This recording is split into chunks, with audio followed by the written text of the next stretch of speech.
요 채무증대 경위서를 보고 우리 회생위원님이 우리 사무실에 전화가 와가지고 와 얘는 진짜 내가 빼주고 싶다. 그래서 원칙적으로 안 되는 건데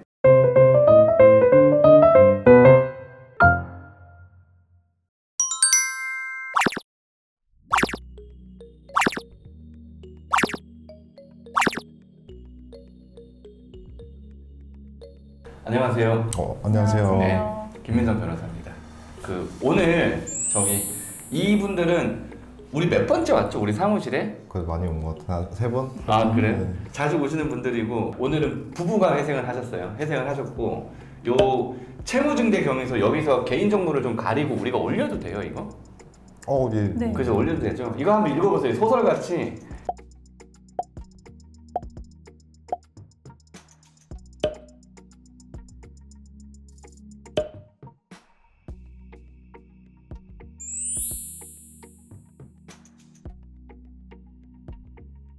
요 채무증대 경위서를 보고 우리 회생위원님이 우리 사무실에 전화가 와가지고 와 얘는 진짜 내가 빼주고 싶다.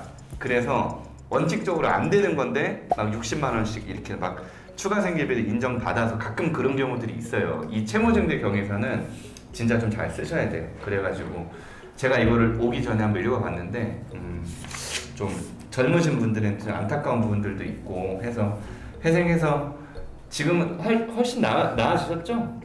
지금 그죠? 비교할 수 없을 정도로 그때 뭐 둘 다 불면증도 있고 뭐 거의 잠도 자기 힘들었는데 지금은 덕분에 잘 지내고 있습니다. 그죠? 자기소개를 한번 해보시죠. 안녕하십니까. 저는 공명 사무실에서 김민성 변호사님한테 개인회생 신청을 하고 나서 개시가 난 상태인 31세 남자입니다. 사모님은?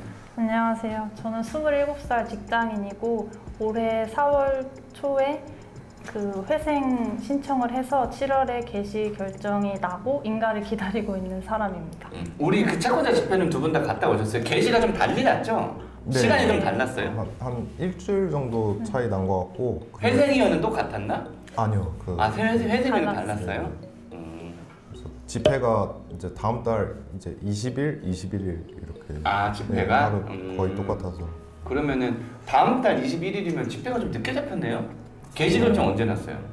개시가 8월 초에 7월 말에 난 것 같아요. 7월. 보통 한 달 안으로 집회가 잡히는데 이 휴가 기간이 껴있어가지고 좀 늦게 잡혔구나. 근데 사실은 개시 결정 이후에는 특별히 달라지는 게 없어요. 특별히 달라지는 게 없고. 언제 결혼하셨어요, 두 분은? 저희는 작년 11월에. 작년 11월에? 네. 결혼식은 했어요? 식은 아직 못했어요. 장인어른이 좀 많이 아프셔서 그래도 이제 같이 좀 들어가고 싶다고 하더라고요. 그래서 좀 나아지시면은 그래도 자기 이렇게 해서 하고 싶다고 해서 아직은 못했는데 그래도 좀 꼭 할 예정은 있어요? 예, 꼭 해야 됩니다. 하세요. 꼭 하세요. 나도 그때 내가 돈도 내고 할게. 알려주세요. 맨날 알려주잖아. 뭐 본인이 무슨 일이 귀찮아 죽겠어. 막 계속 막 카톡 보내고 감사합니다. 나한테 뭐 그렇게 감사할 필요가 없어. 막 그렇게 막 진지하게 그렇게 할 필요가 없어요 저한테. 어쨌든 신청 전에 우리 사장님은 빚이 얼마였죠? 저는 모든 채무 다 포함해서 채권사 11군데 1억 2천만 원. 1억 2천만 원? 사모님은? 저는 채권사 10군데에서 9,500 정도. 9,500? 네. 나는 근데 궁금한 게 뭐냐면 봐봐 1억 얼마랑 9천 얼마라는 돈은 엄청나게 큰 돈이잖아요. 어찌 보면 지금 여기가 버는 거의 연봉의 3배가 넘는 수준의 돈이잖아.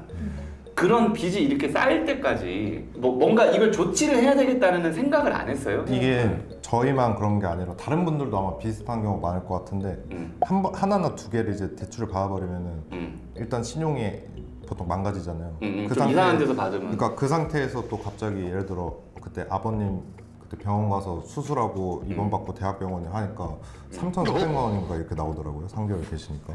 그거 없었어요? 보험 이런 거 없었어요? 보험이 아예 없었어요. 그거 없으셨더라고요. 미리미리 좀 해놔. 여기도 좀 해놔. 그래서 갑자기 이제 3, 4천을 이렇게 만들어 내야 되는데 이미 대출 이렇게 돼 있는 상태에서 하면은 또 이상한 거를 또 받게 되고 왜냐면 그 돈도 이미 뭐 원리금이나 변제금 낸다고 또 갉아서 쓰고 있고 저는 또 아까 말씀하신 그런 데 미쳐 있고 이러니까 한번 이렇게 좀 자기 감당한 수준 넘어선 상태가 되면은 그 이후로 좀 돌이키기가 많이 힘든 것 같아요. 자기가 잘못됐다는 걸 알면서도 일단 뭐 당장 눈앞에 뭐 병원비 내고 뭐 이렇게 하자 하는데 그게 다 잘못된 방법. 그러면은 거짓 없이 톡 까놓고 얘기를 하면 이렇게 하다가 그냥 회생하지 뭐 이런 생각을 해봤어요? 와이프는 없었던 것 같고 저는 솔직히 이거를 알고 있었어요. 이런 제도가 있다는 걸 알고 있었으니까. 오래 전부터 알았어요. 그래서 뭐 하다 안 되면 회생을 해야겠다 그런 생각은 좀 가지고 있었던. 뭐 그게 뭐 좋다 나쁘다에 쉽게 생각하면 나쁜 거지 네, 사실은. 맞습니다. 뭐 못 갚으면 그냥 어쩔 수 없지 뭐라고 나쁜 건데. 네. 근데 그렇다고 해서 사실 내가 내 마음대로 돈을 썼어. 근데 내가 이 갚을 수 있는 능력이 도저히 안 되는데. 그럼 그 상태로 이런 제도가 없으면 그 상태로 사실 사장님은 평생을 살아야 되는 거잖아요. 네. 그 돈을 어떻게 갚아요? 내가 벌어서. 그잖아. 내가 200 벌면 원리금으로 다 나가는데 그럼 일을 하고 싶겠냐고. 내가 번 돈이 원리금으로 다 나가는데. 물론 그렇게 제대로 갚는 사람들한테 미안한 줄 알아라고 하면 그러면 그렇게 갚는 사람이 솔직히 회생하면 되는 거야. 사실. 그리고 돈을 빌려주는 사람들이 좀 잘 보고 빌려줘야지. 왜냐면 얘 못 갚을 거 뻔한데 그 돈 빌려주거든 사실은. 그잖아요. 소득이 없어도.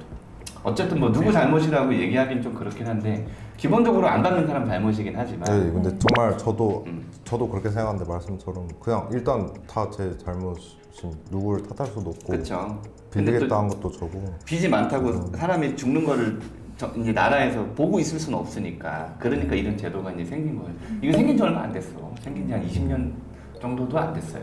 이게. 그러면은 신청 전에 지금은 이제 쿠팡에 다니고 있으니까 그 전에는 무슨 일 하셨어요? 그 전에는 좀 뭐 다양한 일 했었는데 저 같은 경우는 이제 뭐 아는 분 그냥 사무실에서 뭐 격리 이런 일도 했었었고.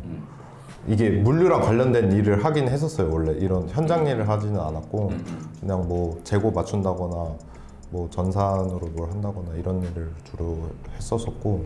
그때 돈 많이 벌었어요? 근데 그때 사실 제가 이제 이렇게까지 나온 이유가 대출이 기본급은 작아도 그런 일이 연장 근로 시간이 워낙 길다 보니까 실수령에서 많이 받을 때 거의 400만 원 이상씩 돈을 받았었거든요. 한 달에 400씩 받았어요? 젊은데? 네네. 그래서 아마 이렇게 지출이 나왔던 것 같아요.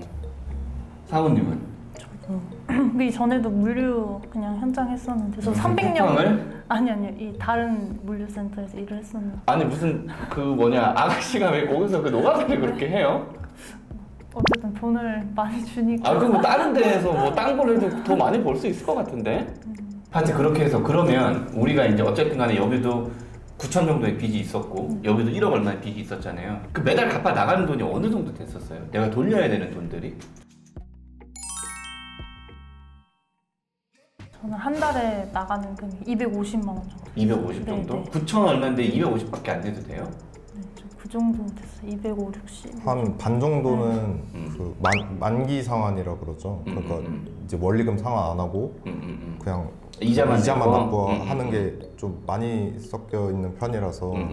그러니까 250을 거의 뭐 이자만 거의 낸 거네요. 네. 이자만. 그러다가 만약에 원금기일이 돌아왔어. 그럼 어떻게 해야 돼? 그러면 이제 또 딴 거 대출로 또 받아가지고 네. 메꾸고 이렇게 했던 거예요. 저는 좀 원리금 균등 상환이라 그러죠. 원리금이랑 이자랑 같이 내는 게 좀 많아가지고 한 300 초반대 정도 냈었던 것 그래요? 같아요. 그럼 뭐 버는 돈 그냥 다 거기다 썼던 네, 거고? 그래서 어쩔 수 없이 일 더 하기 싫어도 그냥 최대한 할 수 있는 한 해가지고 300만 원 후반대에 맞춰가지고 그래도 뭐 돈 좀 남겨야 생활이라도 하니까 뭐 그랬던 것 같아요. 알겠습니다. 그렇게 해서 두 분 다 사실은 회생을 통해서 뭐 남편은 한 40% 정도 그죠? 갚게 됐고 그 다음에 아내분은 26%는 26% 정도 갚게 되고 그렇게 해서 상당히 지금은 그죠? 지금은 한 달 얼마나 되세요? 와이프는 이제 한 달에 70만 원 정도 내고 있고 저는 130만 원 정도. 그 둘이 합쳐서 200만 원 정도. 그래도 뭐 그냥 딱 객관적으로 봤을 때 아주 적게 내는 건 아니네요. 그래도 뭐 빚이 좀 많긴 했지만 그래도 뭐 많이 깎이긴 해도 그래도 뭐 막 몇십만 원씩 내는 사람들도 있거든요. 네, 그런 사람들도 있어요. 그때 교수님이 지금 생각해보니까 엄청난 분이신데 그 지금 한 7, 8년 전인데 돈을 빌려서 그때 그 당시에 비트코인 이런 걸 사라고 하시더라고요. 아 그래요? 7, 8년 전에 그런 얘기를 하셨어요. 그분 엄청 부자예요, 그 교수님? 엄청 부자입니다. 아 그 교수님? 그만두셨습니다, 교수님.